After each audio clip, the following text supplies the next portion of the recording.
On today's show, we're joined by the Meant for More mentor, Lisa Clifford.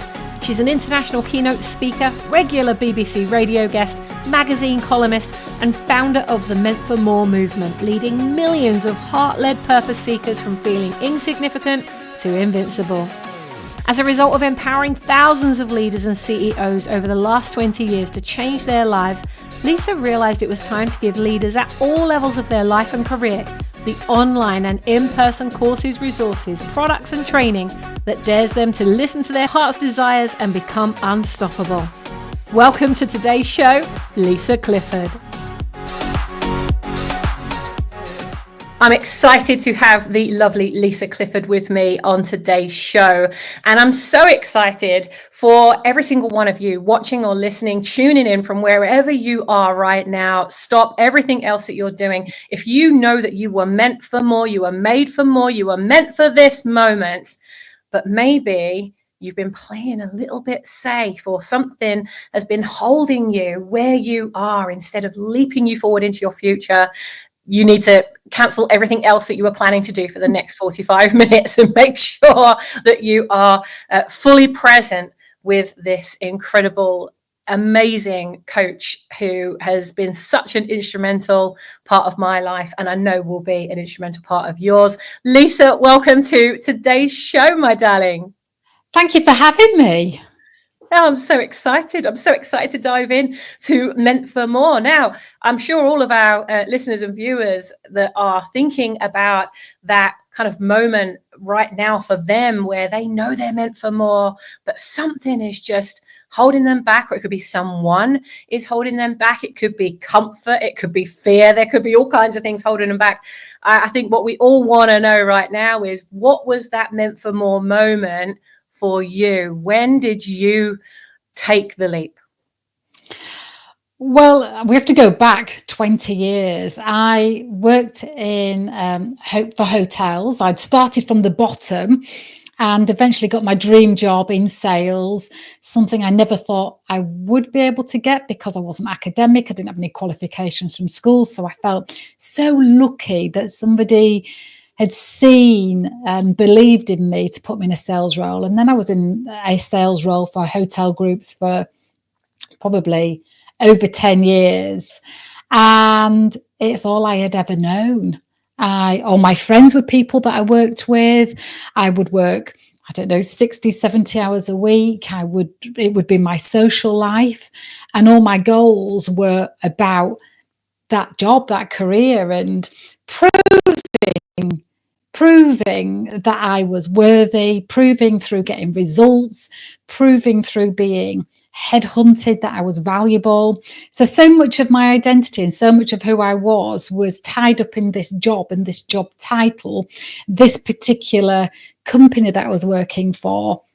And I kind of specialized in working for venture capitalists. I kind of liked the thrill of knowing that I was surviving. It was my second company that I was working for that was backed by venture capitalists. And there was something about the athletic mindset you needed to survive the restructures where, they would look at who was performing, who wasn't performing, and you could be in and out with a line going straight through your name, and it's not personal. And our company was about to refinance, which meant that I would get my share options that I'd been staying for. And I knew it was my moment. It was kind of life had given me an opportunity. I knew it was my moment. I could either stay and keep doing what I'd always done, and I'd always have what I'd always had. And with that was a degree of certainty, which we all crave. But I thought, I know I'm meant for more than this. And even though it's everything I'd ever worked for, my whole identity was tied up in it. My friends, the people I worked with, I didn't have any other friends. It was my whole life. Even though I had all of that certainty, there was a part of me that knew I was playing safe, and that I knew I had that feeling in me that I was meant for more. And my mind I remember we would see motivation at senior managers conferences, and big leadership conferences, we'd have these motivational speakers, and I would have this feeling of, that should be me on the stage, which was hilarious at the time because I had a massive fear of public speaking. Even at our sales meetings, I would have this incredible nervousness for weeks beforehand, and on the day I'd be so nervous. So it was bizarre that I would be looking at speakers and thinking I should be on the stage. So I would have that initial pull, that initial knowing, but think, but what have I got to say? I just work in a sales team. I haven't done anything extraordinary, but there was a knowing. Anyway, at the same time that I had this feeling of, I know I'm meant for more, and I know that I'm playing safe by staying, I read a book, and in it was a question that said, what would you do if you knew you couldn't fail? And that question unlocked that knowing, the value of a question that unlocks like a treasure chest of what would make sense of my life, what would make sense of who I am today, and what would help me step into a version of me that was always meant to be. And I then bought a bottle of wine and brainstormed the answer to that question. And I knew I wanted to work for myself, which terrified me. I knew I wanted to be working with people, helping them believe in themselves, because that had been a path that I had walked myself. I knew I liked black and white results. And I knew I wanted to be a speaker on stage. I knew I wanted to be on the TV. I knew I wanted to be on the radio. I knew I wanted to be in a book, of which none of that made sense to me at the time.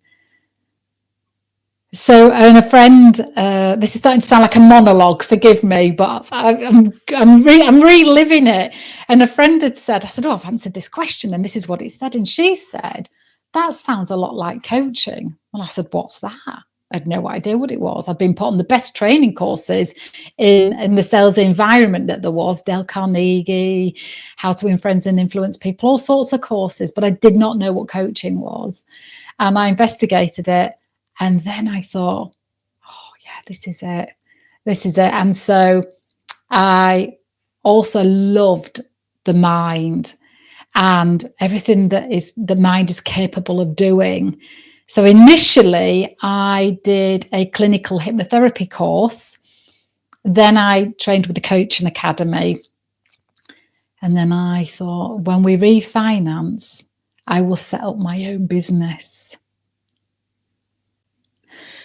What a journey. When I, because knowing you as I do, we've known each other for, oh gosh, at this point, what was it? 18 years. 18, a whole adult. I know. And I still don't feel like either of us have grown up yet. Long may we continue in that vein. But I remember parts of your journey, as you will remember parts of mine, and I really resonate when you're talking about these fears, like that you're being called to something bigger. You're seeing people do things like public speaking and publishing books and being on TV and radio, and thinking, well, like there's that inner knowing. I call it that Holy Spirit moment, where he's just giving you that nudge to say that's going to be you, and then every fiber of your being says, how could that possibly be me? And you start questioning it, you start judging it, you take yourself into the all of the limiting belief filters of other people usually. So I'm intrigued about what other people around you were saying to you or reflecting to you when you're there saying, well, I've decided that this is going to be me. What was the reaction to that? Well, it was interesting because I did get offered to stay with the company I was at.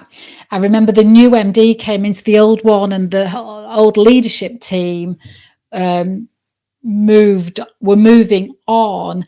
And the MD of the new company said, how about, Lisa, to set you up that you work part-time? And then that means that you can get your business going and keep working for us. We've got this lovely transition. And I knew if I do that, then I'll end up working full time for a part-time salary. And that would be my comfort zone. That would be my justification for not getting this off the ground. And I thought, I've got to be all in with plan A. You know, I always have this saying, if you have a plan B, then you fail into plan B. And so, and people would, I remember one of the managers also saying, of one of the hotels saying, all right, well, she'll be back. And I thought, I won't though. If I do this, I know I'm going for it. And if I've had the success rate that I've had working for companies, working for venture capitalists and not failing yet, why will I fail in my new venture? Yes, it'll be scary and completely unknown. And I tell you, the other thing that I thought I would feel was so much of my identity and so much of my personality was tied up in being this key person in the sales team. I'd be the one that would stay up late, the one that would be ringing everybody to see how they were. My social life was the sales team. And I thought, when I work for myself, I'll have no one. And I thought that will be really lonely. But the reality was, I didn't miss it. It's not that I didn't love it, but I realized that I had been forcing myself to be a certain persona for the identity I'd created, for the team I was in, for how I wanted to be seen, how I wanted to be respected, how I wanted to be accepted. And I realized that I couldn't consistently be who I wasn't. And that was a very old version of me that I had outlived. And that really deep down, that I like my own space. I like creating a vision. I like the creativity. I like getting my own business in. I like the learning and the growth that went with it. And so the thing that I thought I would miss the most, I didn't. And then what I did was I didn't listen to what other people thought, because I knew I couldn't afford to. I knew that their thoughts were about how they see life, and I'd just done all this amazing training in the mind and hypnosis that I knew that other people's opinions were just that. So I was undeterred. Love that. Other people's opinions are just that. And that's so true. And how often do we talk ourselves out of the idea, let alone other people talking us out of the idea? I remember years and years ago when you and I were working very closely together. Of course, for those of you listening in, you won't necessarily know Lisa and I's journey, but we used to, while Lisa was training I think you were training for climbing Mount Everest. And so I was coming with you on your training plan, climbing mountains every weekend through the summer. And great time. I know, crazy times. I just look back on those chats that we had, like 12-hour long discussions that we'd have as we were walking, and the amount of ground we covered, literally, both in our lives, our relationships, our business. Like we covered so many topics, and I look back on those memories really fondly, and I just remember you being so in my corner with things that I was going through in building my business. And I think that there's this element, I know there's this element of not wanting to share with somebody what's going on, because we grow up with these identities around us. Certainly I know I did, where my mum would often say to me, can't you do more than one thing at a time? If I was concentrating on something, can't you do more than one thing at a time? And so we grow up and we get into the habit of multitasking, because that's the expectation of us. And we get into the habit of putting a filter up that I'm okay, everything's good, everything's perfect, because we don't want other people to see us failing or to think of us as failures, because we want to be seen to have it all together. And I think, it's so important to have someone like yourself as a coach who has zero judgment, has zero input necessarily in the business. So because there's no attachment, because there's no you're not in the actual business or in that person's life, you can have a perspective and a helicopter hat view of it that person doesn't, because you're in the middle of the storm, right in the center of that tornado. So having someone like yourself who has got so much experience of working with so many people, but obviously that coaching experience as well, it enables you to ask the right questions. And one of the questions that you mentioned there was, what would you do if you knew you couldn't fail, which somebody asked you.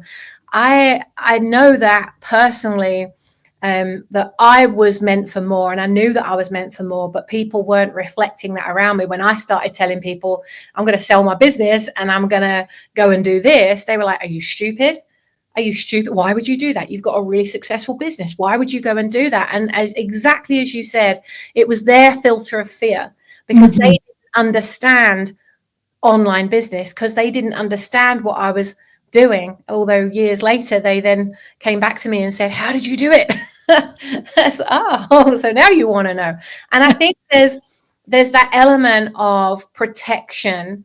It feels like they're wanting to protect you, but actually they're protecting themselves. Those people who are listening, watching in, tuning in, and listening to this conversation, what would your one piece of advice be for people who know they're meant for more, who want to take steps towards the direction of their life that they know they're being called to, but they have people around them that aren't supportive? What do you do in that situation? We'll take a deep breath. And ultimately, I'm going to say, find a coach that something about them you resonate with. I would say you want someone who can see your potential and wants to pull out of you everything that you're thinking. And it's kind of like you decant it into their arms, and then their arms are not big enough. So then you decant it out without editing, without limiting, without understanding the how. Just somebody who's going to allow you to decant everything that's in your mind. And look, they have piles. So when you're decanting, there's going to be moments where you're like, yeah, but I can't do that because of this. Okay, well, that goes in that pile over there. Keep telling me more. Keep telling me more. Somebody who just sees you in your brilliance, even beyond what you see for yourself. That can tune into the parts that you're sharing, that hold energy, that hold life and light, and that your coach can see, now that story that you told me about your childhood, now I can see why you had to live that for this to come to life. That holds you in your power, that holds you in that light. Because I think we have a temptation to shrink, don't we? And to kind of want to harmonize with people around us, because that's how we were brought up. That's how we stayed safe, by looking the same as others, speaking the same as others, moving the same as others. And so your coach needs to see that tie to wanting to shrink down and to hold you in your light and in your brilliance. So, and also in that, you're not, at the beginning when you're decanting, you're not meant to know straight away what it is you want to go and do. You might have an idea, but also you might have snatched at that idea before it's fully formed, in order to have an idea, so you have something to put your mind onto. But what a great coach will do is just say, okay, well, we'll take that and we'll place it. We're not gonna let it go, but let's see what else there is. And in that process, you want to just keep that exploration season, if you like, or moment between you and your coach.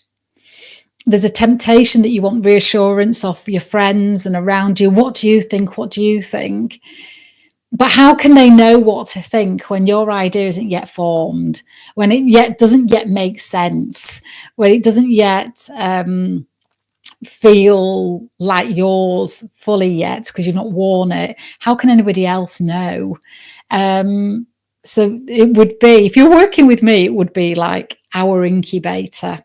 And my job is to make sure that I understand the parts of your idea that are purposeful for you, that are have meaning for you, that make sense of your life, of your experiences, and that you hold value in, that I can see that, because in amongst it, when you're going through it, it just looks like a lot of thinking, and it takes a bit of time to it might be 2 sessions, it might be 3 sessions, it might be 7 sessions. It'll be what it'll be, and the mind will release and reveal parts of your inspiration and parts of your ideas when it knows that you can hold it. And I think that life unlocks almost chambers of visions, really, that I think that are possibilities. It was like highlights of your future. So when I was seeing people on stages and I had that feeling of, I should be up there, that'd be ridiculous. You're terrified of public speaking. And of course now I am. But that was, in my view, my mind showing me and giving me the feeling of, I want you to earmark this. I want you to, what do you call it? Put a flag in this feeling that you've got, because we're getting your attention. And so, yeah, I think that the best thing for anybody who's ready for more is to have a coach. I agree. Completely agree. And that, because it's such a thing of beauty and preciousness.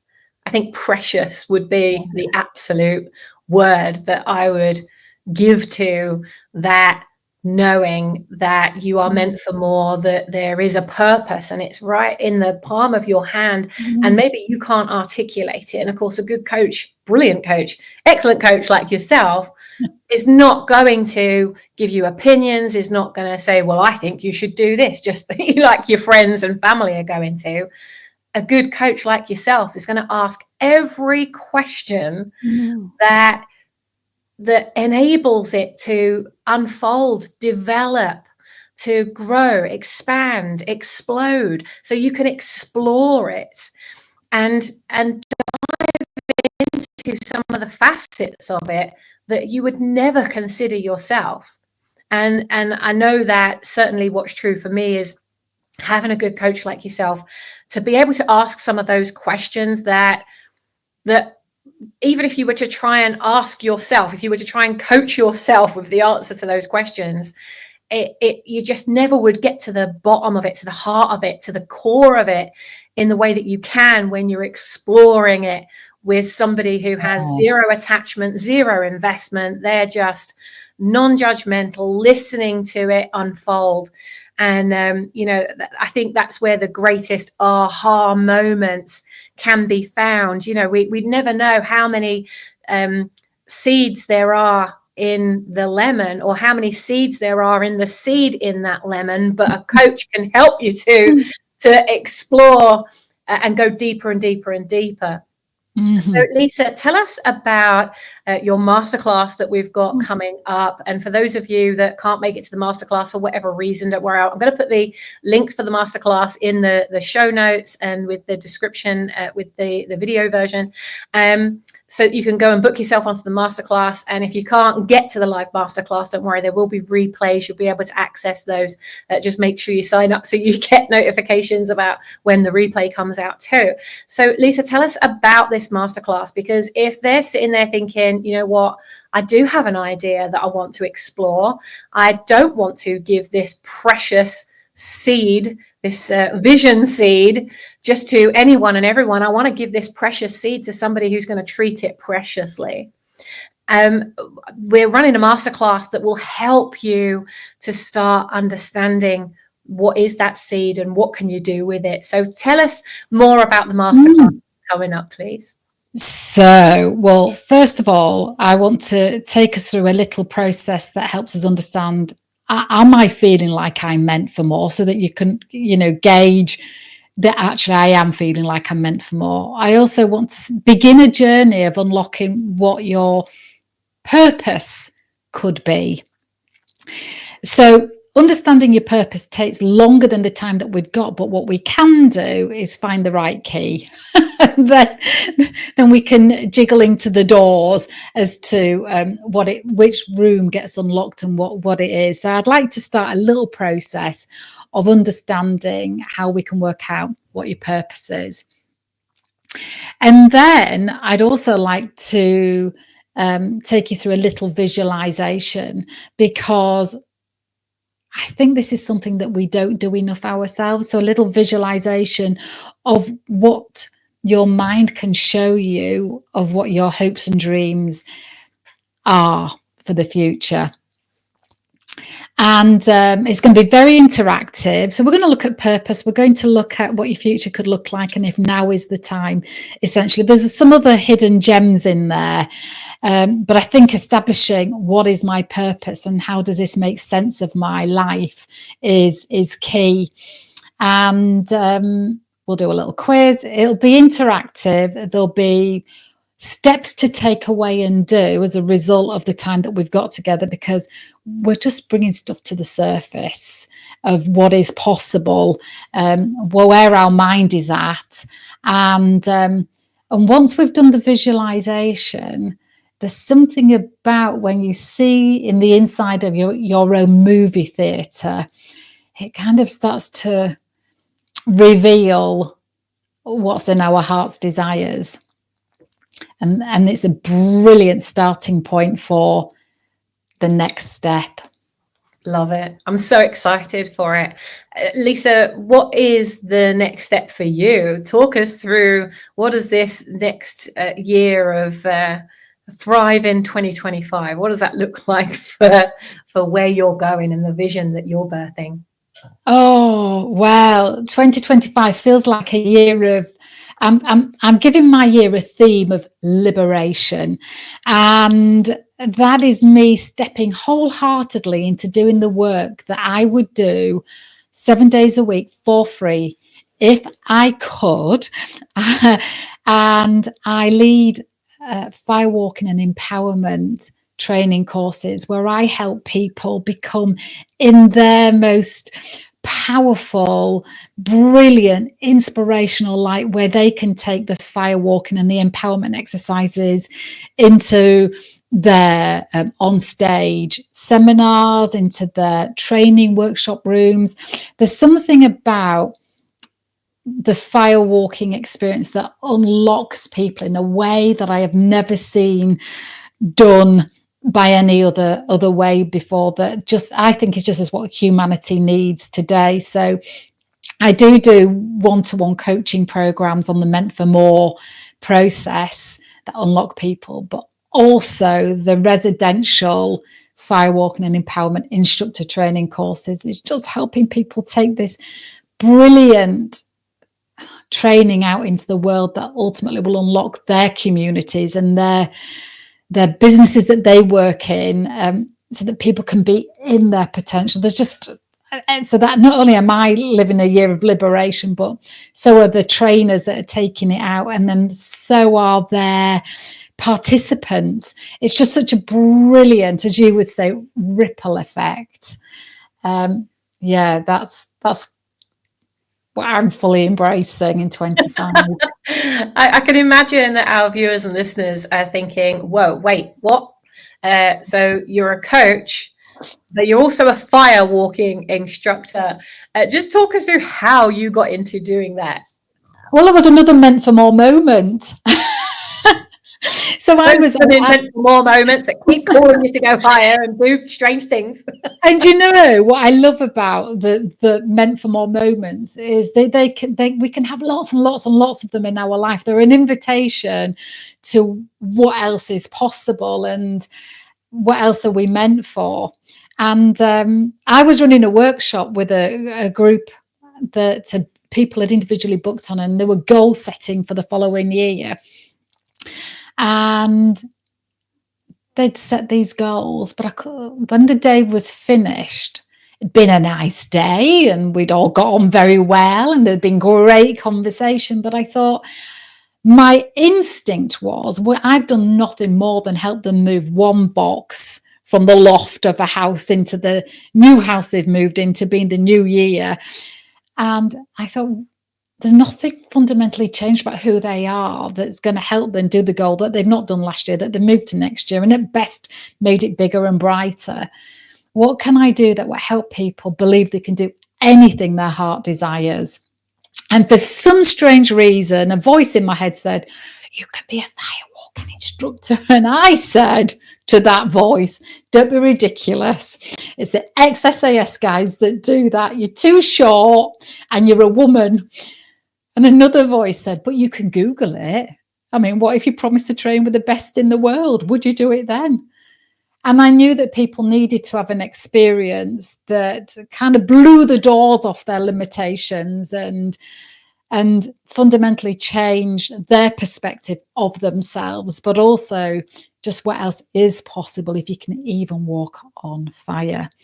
And so I waited a year for my course. I'm known as Lisa Clifford. If I can't have it immediately, I'll choose something else. But this, I waited a year to be trained by the mother of firewalking, and she brought firewalking into the westernized culture. And there began my journey of becoming a master trainer in it. But it was 2008 that I became an instructor, and it was the one thing that gave me the self-trust to do all the other things. It's just unlocks something in you that unless you've experienced it, you can't quite comprehend it. It is a bit of a, why would you be a firewalking instructor? Why would people want to walk on fire? But once you've done it, and once you've done it with someone that you relate to, that you trust, that you know it's for a purpose rather than then you get it. Then you get that. Then the inner work really begins. So I love combining the two. I love combining the helping people leave jobs that they've become institutionalized in by their own thinking more than anything else. Combining that with also lead them over fire, and some of those people even become firewalking instructors because it's had such a profound effect upon who they are and what they believe about themselves, which is everything. It really is. You told a great story at one of our events. So Lisa speaks at many of our events that we run around the world. Lisa, you shared a great story at, I think it was the last event that you spoke at. Was that the one where you did a glass walk with you had all of our delegates walking across glass and breaking arrows, all kinds of stuff? We had a lot of fun, and there was a lot of change, a lot of shift happened that day. And I remember you sharing a story about a lovely lady who had been through that experience. Would you share that with our listeners and viewers now? There's been quite a few stories. Is it which one? I think it was a lady who was at work. I think she was working for a company. It might have been a firewalk that you did for a company, and then she wrote to you and her life had just changed. Did she have a lot of grief in her life, or something had happened? I know the lady. It was their induction. So I coached the owner of this restaurant. He was opening a barbecue restaurant and he wanted to open a suite of them. And he said, when he came and walked on the fire, he said, this is the best thing I've ever done. I would love my new team for my new restaurant. I'd love this to be part of their induction program. And I said, great, don't tell them. They won't show up because it'd be so far outside any context that we have and any purpose that we have for them. So let's take them through the experience, but without them knowing it. And so this busload of people thinking they're coming for their uniforms, their rota, an induction about the company, the ethos, the values, the vision. They arrive and I announce to them, so you think you're here, this is your induction, but we're going to walk on fire. And naturally everybody went, oh! And then they kind of think, but she looks all right. She looks like, she doesn't look like some mad woman. I hid it well. And I set them up with setting some goals. And a lady sat to my right. She was a young girl. Said, Lisa, can I speak to you? And I said, yes. She said, I don't want to walk on fire. And I said, that's okay, darling. You don't need to make a decision from here. Make it from the fire, because that's what I'm teaching people, not to rule themselves out of things before they've been prepared for it. But we do that so often in life, and it's in that kind of shrinking and playing small part. And she said, all right, I'll do it. And I said, you don't need to make a decision yet. Make it from the fire. See what feels right then. She said, all right, I'm not doing it. So the evening went on, and that's a really usual response from people. I mean, I'd be mad to think that a room full of people would go, yeah, brilliant, it's exactly what I wanted. Because the fire is there to focus the mind in the way that we wouldn't normally focus it. It does hold our attention in the way other things don't in trainings. And it does bring up our fear, and I want it to. I don't want to terrify people, but I want it to, because I want them to know what that fear feels like, and them to be in their power as they choose what's right for them. Because it might not be right for them to walk over fire. I don't know. So everybody went over the fire. They went over lots of different times, loved it. Sean came to me at the end and said, that's exactly what I needed. And I'll let you know how the teams are once they get to work, whether it hit the spot or not, but everybody went over. And so a couple of days later, I got an email, and it was from Emily, the girl that said, I don't want to walk on fire. She says, I don't know if you remember me. I was the girl that didn't want to walk on the fire. What I didn't tell you is I'm 21 now, but when I was 6 and my brother was 4, we had a house fire. And we were rescued out of my mum and dad's first floor bedroom window and taken away in ambulance to hospital. But later that week, my mum died of fire-induced injuries. And I've always been afraid of fire, but what I didn't realise was my courage, my confidence was trapped in that house, in that 6-year-old version of me. And when you had us setting goals, a purpose for us to walk over the fire, I set the goal of going traveling. But when I walked over the fire, I wanted to claim back my confidence, my self-belief that I was free of the fear of fire. So I thought, my goodness, we don't know what's going on inside people in any given moment, and what it's taken for them to step up and step forward. Anyway, 2 years later, I get a call from Sean to say I've had the best resignation ever. And I said, who's resigned? And he said, Emily. And I said, oh no, not my Emily, because my goals for Emily, thankfully I wasn't telling her what to set as goals, but my goals for Emily, that she'd be a restaurant manager and she'd be in this lovely relationship. But in fact, those once had been her goals, but they were small in comparison to what she really wanted. She set a goal that she would travel around the world. And he said she leaves on Monday with a round the world traveling ticket, air flight. And she worked every double shift. She saved up every tip. She put purpose into every shift she did, because she had that goal that she would never have had she not had the gift of walking over the coals. And so I just think, God, There's hundreds of stories like that we don't know when somebody walks over those ruby red coals of that red carpet, what they're claiming back for themselves, what they're letting go of, what they're stepping into, a version of them that they're meeting at the end. Because we've all been told that fire burns, so we've lived this whole experience of stay away, fire burns, and then to think that we choose to walk over it, but we give it purpose. And I think that is the key in firewalking, is setting intentions, choosing what we want to get out of an experience, choosing how we're going to benefit, choosing the thoughts that align with it, choosing the version of us that we're going to step into as we get off the other side. It's just the most transformational thing I've ever seen in my life.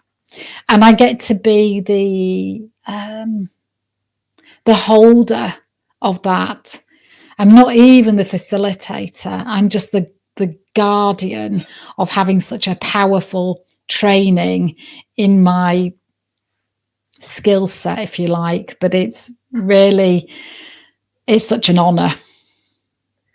It must feel so incredible to not only see them walk through whatever it is they're facing and get to the other end of it and claim it. And of course, our bodies are also releasing and letting go of all kinds of stuff that we don't even know is lurking there. The fire is, kind of pulling it out of you as you go. I know, having walked across, I did your very first firework. You were at my first firework. And you booked on it. So the crazy thing about that was I decided I was doing the training, as we know, but a month before I was at a networking event, and I said and I don't know if you were at this one or another one, but I said to this room of business owners, next week I'm going to train to be a firewalking instructor, and my first firewalk I'm going to raise money for charity. And it was for a charity that was at the network, Caroline Rainbow Foundation Trust. Who will book on my first firewalk and help? And 30 people put their hand up, and my first firewalk had you in it. I've still got the video. But we had complete trust and faith in you. And the key is that, you are, as you say, like you're holding every heart in your hand. And it really feels like you are doing that at your firewalk. I've been to, I think, maybe 8 different firewalks now, various different people. You were my first. And so as I've been on these other firewalks, it really has, like, nothing has measured up to that very first one. So I'm glad that you were my first firewalking experience. And to be able to not just see people come through it, literally, when people say, wow, you've really come through the fire, you literally come through the fire. And for you to not only see people come through that, but also to receive these kind of testimonies from people all over the world that have gone on to do the very thing that was planted in their heart as a vision seed, that they set that intention at your firewalk and then they go out and do it. There can be no better feeling than that. And also for those who say, do you know what? I've loved this experience. I now want to do this for other people. And so you, I believe, now spend more of your time training people to become firewalking instructors than running them yourself. I think how many of the firewalks did you run for other people that you weren't instructing people this year? Oh, good question. Probably half a dozen that I've done for other people this year. It's been my pleasure to support my instructors to go out and take it into their communities.